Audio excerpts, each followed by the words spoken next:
What's up, everybody? We are going to call Matt Davison with the Human Rights Authority. He came and visited me while I was in Cook County, and we're just going to see what's going on today and kind of let him know what's going on. Hopefully, you guys will be able to hear. I'm going to put him on speaker. Go from there.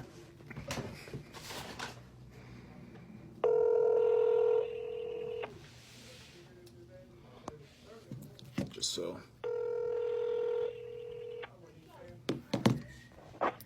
hey Shane, how are you? hey, I'm all right. Just checking in. Sorry for kind of sending you the text, but just wanted to give you updates of what's going on and just talk to you about a few things to hopefully try to make this better. What's the latest? I'm definitely putting in the work for employment and looking for a job and stuff like that. But I've been contacting a church, hopefully trying to get some assistance there, not just for myself, but for some other people. But there's just stuff going on that shouldn't be, and it's not the guy's fault that's here. It's not the house manager, and it's not Alan either. They're actually being helpful, but it's just this facility and IDOC kind of not doing what they're supposed to. And in the end, it's making other people make shit happen. There's a guy, for instance, that just got here either today or last night, and he didn't even have his papers to go get a free ID, get a social security card, crap like that. And how is one? I mean, there's these guys that are at IDOC that are supposed to take care of this stuff for these guys, and these guys have serious mental illnesses. And they're just basically being shit on by the system. And I don't mind helping. I like helping people. But when I already only have $190 in food stamps and we don't have a working refrigerator, and I'm wasting money because, I mean, some food went bad just because of the fridge and having to put it outside. None of it's making any sense. Yeah. No, I hear what you're saying. It's painting a pretty bleak picture. And you can only do so much given your limited situation too, you know? yeah, and there's still, I mean, I still have concerns for myself I have to look out for myself, but it's also just like, why are these guys getting put in this situation? And also, where is the money going for shit that's supposed to be being helped out, like for rides and stuff like that? The parole officer called me Sunday, and he was like, hey, I need you to show up in my office tomorrow, which I thought it was going to be right around the corner. It was an hour and a half away. Oh my God. Not that I don't have shit else to do right now, but he talked to me for about 30 seconds, and basically it was just a complete waste of time. Something that could have been done over the phone, but also something that would have cost. I have an unlimited bus card now, but would have cost me $10 to do that, and if I didn't have it, it would have been a violation. Jeez, man. With this technical crap, again, people kind of not doing what they're supposed to be doing. I've already talked to them at the 1-800 number because my movement is supposed to be Monday, Wednesday, Friday, 8 to 5 for looking for employment. And yesterday I came back at 5, but they have it in. I had one person tell me I had movement until 5, and then something in the computer is saying that it's only until 4 p.m., which isn't a big deal to me, but it's a huge deal to them. And then they're going to mark a little, oh, this is a technical violation, and he did this, but they're just not doing what they're supposed to be doing by reporting it. And in the end, it only affects me negatively. I'm telling you this because that way there's some verifiable testimony. Granted, anyone can say whatever they want to say, but it's just there's all these little convenient things that are not being done, mistakes that are, again, only affecting me. On the IDOC website, it says that I pled guilty to impersonating a police officer, which I specifically said I would not plead guilty to, but that's what's on the IDOC website. And it's just little convenient mistakes that fucking with my ability to get back on my feet. And I'm not trying to be a dick by sending the text message that I had, like, hey, if I were to go do what my boss did, but that's the general truth of the situation. So to be in this situation, sleeping in a bunk bed, and all these little things like not having a working fridge, which again isn't anybody's fault that is directly here, but even the people that are directly here shouldn't be having to go run around chasing for somebody's paperwork so that they can go get an ID, so they can go get food stamps and crap like that. And why are these people employed that aren't getting the shit done for really basic minimal things like having a social security card and a birth certificate when you leave IDOC? Jeez, what a mess. So I don't know what's next or how to move forward, but I'm also just wondering, I mean, you came in and visited me for the forced medication, but if I'm delusional and I have all these mental health problems, why am I being expected to take care of so much?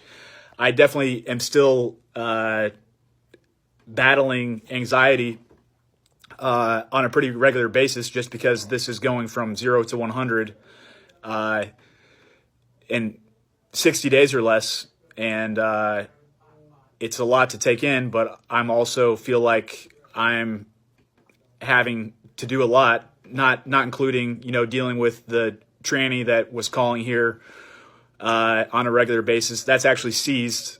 And then the cops showing up every night at 2 or 3 o'clock in the morning, looking for somebody that they know is not living here. But again, affecting my sleep. It's just little things that aren't adding up that, I don't know. I'm trying to address them with somebody. I've reached out to Todd Chapman, my public defender, and I'm still trying to get an attorney for stuff that occurred in Cook County. And I'm not claiming perfection, but there's just things that happened that should not have happened. That I mean, my arm really does still hurt, and I experience basically constant pain from that. And that's not me trying to be a pussy or anything. It's just there's stuff that I didn't get treatment for that is still affecting me, and I want to go to counseling and stuff like that. But I'm not being given a fuck about. And I mean, sorry, you're caring. I thank you for taking my call right now. But it's not just me. This is happening to a lot of people. And when does it end? Yeah, no, you're a representative case of something bigger or systemic going on, and I can appreciate that. I mean, there needs to be more oversight or internal review of some of this stuff. At least if we can't tug at people's heartstrings, we could tug at their purse strings and say, look, money's getting wasted here or otherwise not spent properly. Can dig around and look at some of our state resources if there is such oversight, but what you're describing is like an epidemic, and it doesn't sound good. I can look into the HRA, that's the Human Rights Authority. They investigate some things, but I'm not sure all things, and I can see if they can take a look at this or not. I mean, it's heartbreaking more than anything, because there's guys that are already like, yeah, I don't think I'm going to make it. I'm probably going to end up having to go back. Even, I mean, I'm extremely lucky because I have some support system, and I'm luckier than a lot of these guys. But I'm, despite being diagnosed as quote unquote delusional, I mean, I think I'm pretty aware to what the fuck is going on, and it's not right. And it needs to stop. There's no reason I should have had those medications put on me, and the forced medication, or like you said, even if there was a need for the forced medication, there isn't a need for the strap down. It's either kind of one or the other, not including having a smock put on me that was soaked in toilet water, or lying in my urine for 12 hours because they're not going to let me take a piss. It's not okay. And it needs to stop, because it only affects all of society as a whole when people do get out. I'm lucky because I have the support and I'm taking the steps necessary. But when I'm still having people fuck with me saying, oh, he's calling and harassing me. They showed up here last week and put me in cuffs and went through my phone. I don't have anything to hide. But I mean, everything that's happened with my boss is real, and I'm just tired of getting called crazy about it or delusional or whatever when I'm living this reality, and this reality is real. No, I hear what you're saying. You're articulate and you're making perfect sense to me. I would just encourage you, keep leaning into your limited support system, and we can keep looking at external investigations that can happen for you, okay? And what are the steps for that? I reached out to Robert Ficori. That's the attorney that is possibly looking at taking the case against the county, and he's talking with some other people. I didn't have your email, or I would have copied you on this email, but I don't know. When I'm having to, I literally had to cut myself to get a blanket my last week of incarceration, when the cell is less than 40 degrees, and the officer is sitting there telling me, oh, that you're going to have to try harder than that. I mean, it's insanity. Yeah, that's horrific. And, I still want counseling. I would like to begin counseling, but with what these guys have here, I mean, in terms of Cornerstone, and the guys do work their ass off, and they actually are trying to help us by not wasting our time, and they're good in that regard. But it's not Alan or it's not Ant. They're great guys. They're doing a lot. It's whoever is running this that's not really... The guys don't have basic toiletries, toilet paper, soap, laundry detergent. It's just a blanket. They're not getting their papers from IDOC. It's what the fuck? Yeah. It's not your fault, but I need somebody to care, and that's why I'm reaching out to you. That's why I'm reaching out to Todd and Robert Ficori. But it just has to stop or become better at some point. Trump and Kim Kardashian aren't, and it's not just Trump and them, but I'm giving guys my bus card, and I'm helping as much as I can. But I